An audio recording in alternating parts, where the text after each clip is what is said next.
자, 절기상 상강인 오늘 날씨가 더 쌀쌀해졌는데요. 네. 이렇게 추워지기 시작하면 많은 어르신들이 음. 여기저기 뼈마디가 쑤시고 아, 저린다 네. 이렇게 호소하시잖아요. 맞습니다. 관절이 안 좋아서 계단 오르내리기 힘들다고 말씀하시는 분들도 계시고 또 젊은 층에서도 자전거 타기와 같은 격한 운동 후에 관절 통증을 호소하는 분들이 또 많이 계시죠. 그렇습니다. 네. 이 관절염의 원인과 종류도 많고요. 또 인공관절에 대한 관심도 높아지고 있습니다. 그래서 오늘 건강톡톡에서는 퇴행성 관절염과 인공관절에 대해서 자세히 살펴보겠습니다. 네, 도움 말씀 주실 분 소개해드리도록 하겠습니다. 정재균 정형외과 전문의 나와주셨습니다. 어서 오세요. 어서 오세요. 안녕하십니까. 네. 자, 퇴행성 관절염. 그냥 이렇게 풀이해 보자면 이렇게 노화가 되면서 관절에 염증이 생긴 질환이다. 이렇게 예상해 볼 수가 있는데 퇴행성 관절염이 어떤 질환인지부터 정확히 짚어주시죠.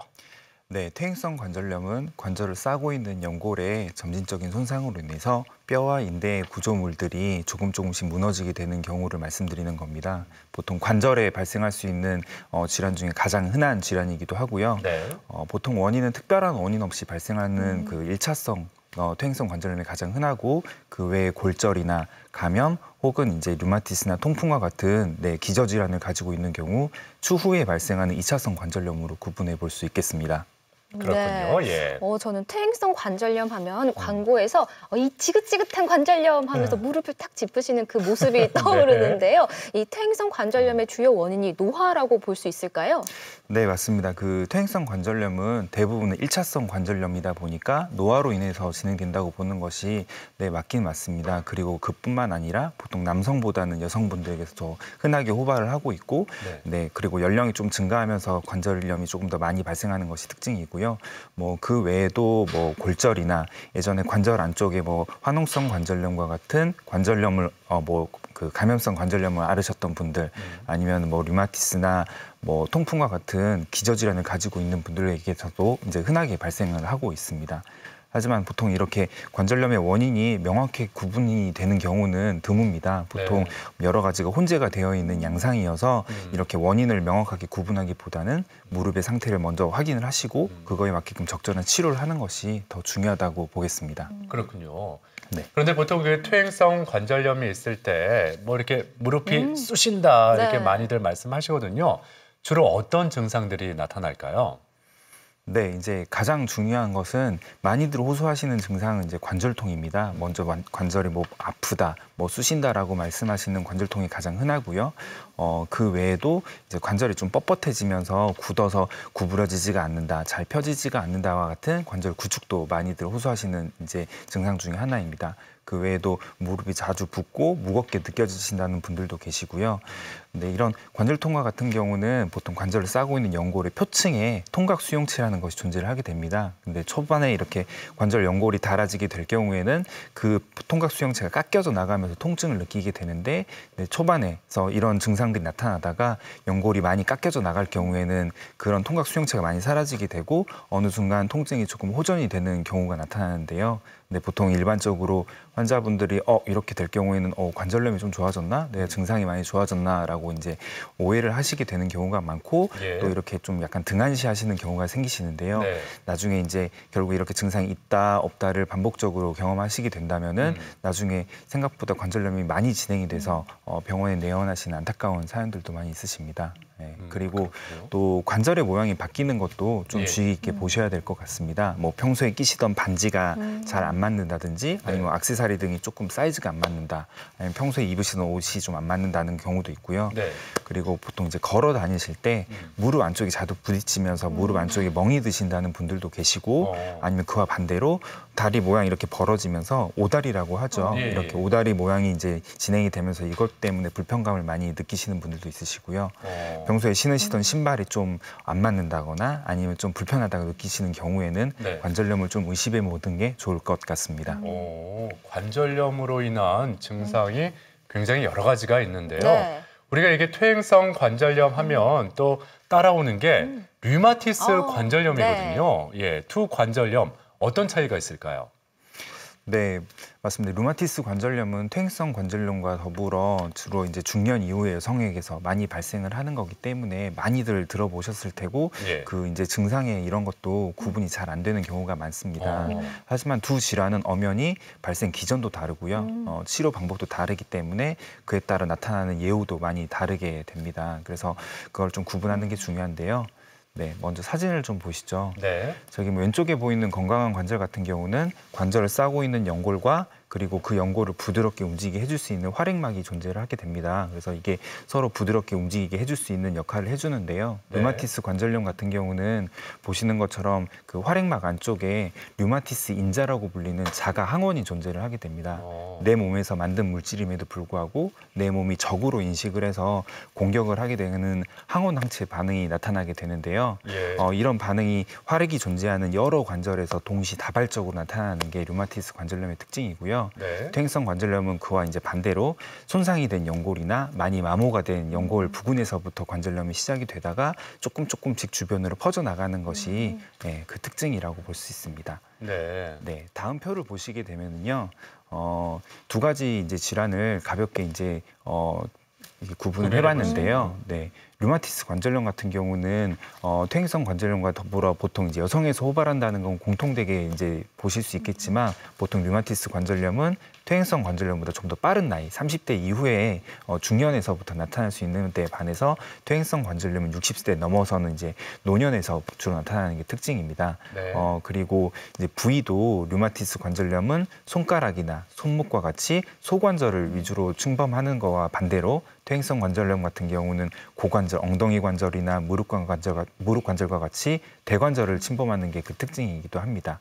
그리고 류마티스 관절염은 아까도 말씀드렸듯이 활액이 존재하는 여기저기에서 다 발생을 할 수 있다 보니 양손이나 양손목과 같이 주로 대칭성을 나타내는 게 특징이고요. 퇴행성 관절염은 자주 사용하는 관절에 발생하는 거다 보니까 보통 단방향으로 발생하는 것이 그 특징이라고 볼 수 있습니다. 네. 그렇군요. 그렇다면 류마티스 관절염과 퇴행성 관절염 그 증상의 차이가 클까요?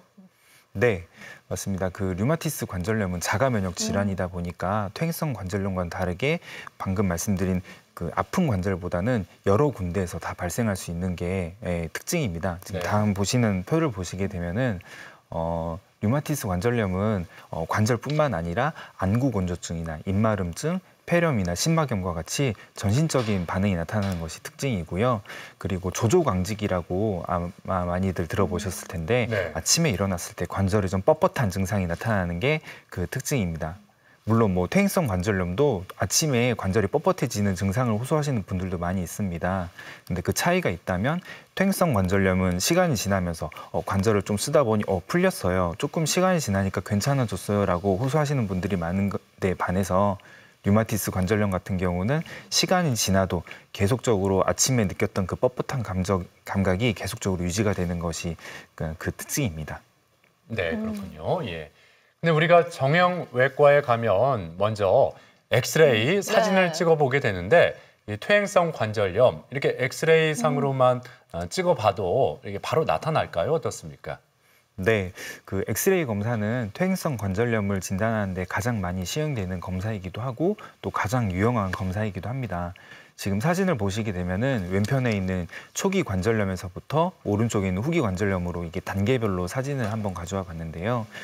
맨 왼쪽에 있는 초기의 사진 같은 경우는 관절염이 그렇게 딱 눈에 보이거나 그런 부분은 없음에도 불구하고 시간이 지나면서 지금 빨간색 동그라미로 쳐져 있는 것처럼 관절 간격이 점차 좁아진다든지 아니면 그 좁아진 부분에 뼈가 단단해지면서 나타나는 경화소견이 보이기도 하고요.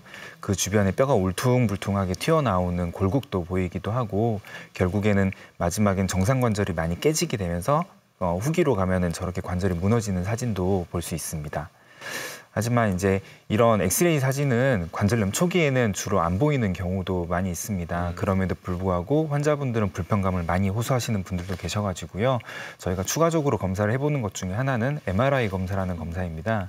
이 MRI 검사는 엑스레이에서 보이지 않는 인대나 뼈, 그리고 주변의 연부 조직들의 정확한 상태를 알 수 있어서 환자분의 무릎 상태를 좀 더 면밀하게 확인을 해보고 다른 어떤 이상이 있는지 없는지를 보고 그에 맞게끔 치료를 할 수가 있어서 최근에 많이 시행하고 있는 검사 중에 하나이기도 합니다. 네. 그런데 무릎이나 엉덩이 관절 수술은 굉장히 부담되고 두려움이 굉장히 크실 것 같거든요. 그럼요. 예. 네, 이 퇴행성 관절염은 수술로만 치료가 가능할까요?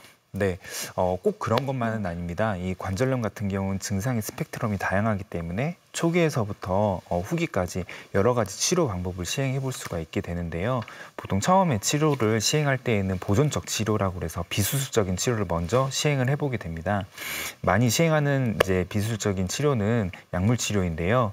뭐 이제 흔히들 아마 들어보셨겠지만 비스테로이드성 염증 조절제, 네, 항염증제인데요. 그 항염증제를 사용을 하게 될 경우에는 관절염 초기에는 염증을 조절할 수가 있어서 효과적인 비교적 드라마틱한 증상의 호전을 경험하실 수가 있게 됩니다. 하지만 그 약물이 약간 사람들에 따라서 좀 속이 울렁거린다든지 아니면 좀 약간 어지럽게 느끼신다든지 아니면 좀 손과 발이 좀 붓는다든지 눈이 좀 부어오른다든지 여러 가지 증상들을 호소하시는 분들도 계시는데요. 이런 항염증제는 종류도 많고 그리고 여러 가지 기전이 존재하기 때문에 이 약을 처방받은 병원에 내원하셔가지고 의료진과 상의하신 다음에 약을 바꾸게 된다면은 본인한테 맞는 약을 찾을 수 있게 되고 그럴 경우에는 좀 더 오랫동안 관절을 예쁘게 사용하실 수가 있게 됩니다. 네. 네. 그 비수술적인 치료 네. 방법을 일단 말씀해 주셨는데 다른 또 치료 방법은 더 없을까요? 네. 네, 수술적인 어떤 증상이 있을 때 수술적인 치료를 고려하거나 보통 그러진 않습니다. 네. 보통 1차적으로 비수술적인 치료, 즉 보존적인 치료를 먼저 한번 시행을 해보시고요. 증상이 계속적으로 지속이 된다거나 아니면 계속 악화가 될 경우에는 수술적인 치료를 고려해 볼 수 있겠습니다. 가장 많이들 치료를 받고 계시는 슬관절을 예로 들어볼 건데요. 슬관절 같은 경우 가장 많이 시행하고 있는 수술적인 치료는 관절 내시경이라는 관절경 수술을 많이들 시행을 하고 있습니다. 보시는 사진과 같이 무릎 앞쪽에 작은 절개상을 넣어서 카메라를 넣어서 안쪽에 있는 구조물을 직접적으로 바라보는 건데요. 안쪽에는 대퇴골 연골도 있고 반월상 연골들도 여러 가지 구조물들이 존재를 하게 됩니다. 그래서 그 구조물들을 직접 바라보면서 손상이 된 부분을 직접적으로 보시는 것처럼 잘라내는 절개술이나 아니면 반월상 연골 봉합술도 시행을 할 수 있고 대퇴 연골이 저렇게 깎여 있는 경우에는 저렇게 구멍을 내는 미세천공술도 시행을 하고 있고 최근에는 이제 구멍 부위에다가 줄기세포를 넣는 줄기세포 치료술도 많이 시행을 하고 있는 편이긴 합니다. 그리고 이런 관절경 수술과 동시에 관절이 이제 틀어지는 경우도 있습니다. 관절이 이렇게 오다리로 변형이 된다든지 아니면 약간 X자 다리로 틀어지는 경우가 있는 경우에는 이를 원래대로 예쁘게 일자로 세우는 절골술들도 많이 요즘 시행을 하고 있는데요. 보시는 것처럼 그 근위부 경골에 뼈를 잘라내게 된 다음에 관절 간격을 벌려가지고 일자다리로 만드는 수술이 그 절골술이고요. 이런 이제 관절경이나 이런 절골술을 시행했음에도 불구하고 만약에 증상이 계속 심해진다거나 아니면 처음에 내원하셨을 때 관절이 생각보다 많이 망가져서 내원하신 경우에는 인공관절 수술도 고려해 볼 수 있겠습니다. 네. 네. 말씀하신 것처럼 최근에 인공관절 수술하시는 분들도 굉장히 많다고 하시니까요. 인공관절 수술에 대해서도 자세히 말씀 부탁드립니다. 네. 인공관절은 말 그대로 정상골이 많이 이제 파괴가 돼서 정상 기능을 못할 경우 시행하는 수술인데요. 이제 금속과 베어링을 통해서 관절 비슷한 모습을 해주는 모양으로 만드는 거를 이제 인공관절 수술이라고 합니다. 이제 보시는 것처럼 요즘에는 이제 무릎 관절이랑 고관절은 인공관절을 많이 하고 있으니까 주변에서 많이들 보셨을 텐데요. 그와 더불어 이제 주관절, 팔꿈치 관절이나 발목 관절도 최근에는 인공관절 치환술을 많이 시행을 하고 있습니다. 이런 인공관절 치환술은 이제 매해 한 6만 건 이상씩은 우리나라에서 시행이 되고 있는데요. 이제 우리나라가 이제 고령으로 접어들면서 노령화가 진행이 되다 보니까 이런 이제 인공관절 수술도 매해 수가 많이 증가를 하고 있는 추세이긴 합니다. 그리고 이런 인공관절 수술들은 저희가 이제 설명을 드릴 때 보통 한 10에서 15년 정도 그리고 한 20년 정도 수명을 바라보고 설명을 드리고 있습니다. 네. 예. 그렇다면 인공관절은 15년 정도가 지나면 무조건 교체가 돼야 될까요? 네, 꼭 그런 것만은 아닙니다. 이게 많이들 오해를 하고 계시는 부분 중에 하나인데요.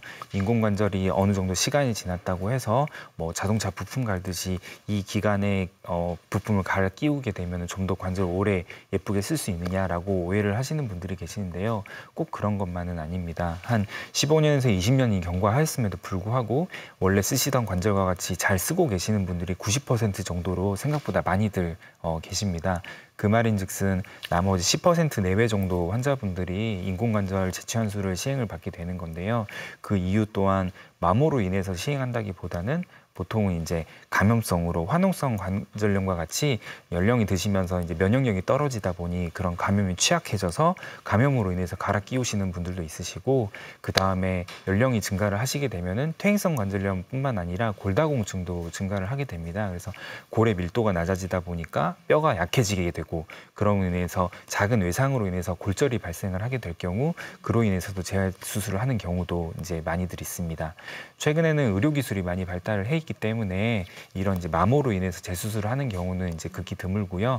보통 시간이 지나도 잘 쓰시는 경우들이 많이 존재를 하게 됩니다. 그리고 또 하나 주의하셔야 될 거는, 만약에 재수술을 고민하고 있는 상태라고 하시면은 그 수술을 받게 되더라도 그 결과는 그렇게 썩 만족스럽진 않는 것은 아직 사실입니다. 인공관절 같은 경우는 이제 10여 년 동안, 20여 년 동안 자기 관절처럼 사용을 하다 보니까 벌써 뼈와 한 몸이 되는 경우가 많습니다. 그래서 이거 인공관절을 제거하는 과정에서 정상 골소실이 생각보다 많이 발생을 하게 되고, 그렇게 될 경우에는 원래 사용하셨던 관절 가동 범위에 대해서 보통 한 70% 정도밖에 회복이 안 되는 실정이어가지고요. 네. 게다가 또 인공관절을 시행하시고 재수술까지 시행하실 정도가 되려면은 생각보다 많이 고령이신 분들이 많습니다. 그렇다 보니까 혈압이나 당뇨와 같은 여러 내과적인 이제 질환을 가지고 계셔서 또 그거에 의한 합병증도 많이 발생을 하고, 연령이 이제 많이 증가돼 있으시다 보니까 수술에 인해서 여러 가지 합병증이 발생할 수 있어서 보통 이제 의료기관에서는 처음부터 인공관절 재취환술이나 재수술을 고려하거나 그러지는 않습니다. 아, 그렇군요. 네. 네. 그렇다면 이 인공관절을 조금이라도 더 네. 오래 쓸 수 있는 그런 요령이 있을까요? 네. 이제 가장 중요한 것은 이제 주기적으로 의료기관을 방문해서 이제 인공관절의 상태를 확인하시는 것이 가장 중요하기는 합니다. 뭐 수술 받으신 병원에 1년에 한 번씩 혹은 정해진 기간마다 방문을 하셔가지고 의료진과 면담을 하시면서 관절의 상태를 한번 좀 확인을 하시고, 혹은 또 적절한 필요가 필요하진 않은지 의료진과 이렇게 면담을 하시는 것도 가장 좋은 방법 중에 하나고요. 그리고 자가로 관리를 하는 방법도 있습니다. 이제 제일 중요한 거는 인공관절은 내 관절은 아니긴 합니다. 새로 관절을 넣어드리는 거기 때문에 가동 범위를 조금 줄이는 것이 가장 좋습니다.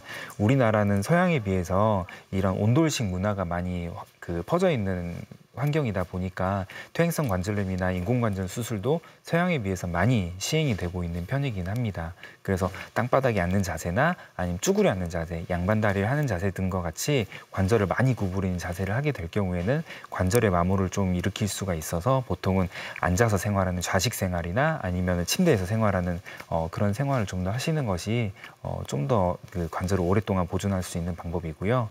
또 그 다음에 중요한 것 중에 하나는 관절 운동을 통해서 근력을 회복을 하는 겁니다.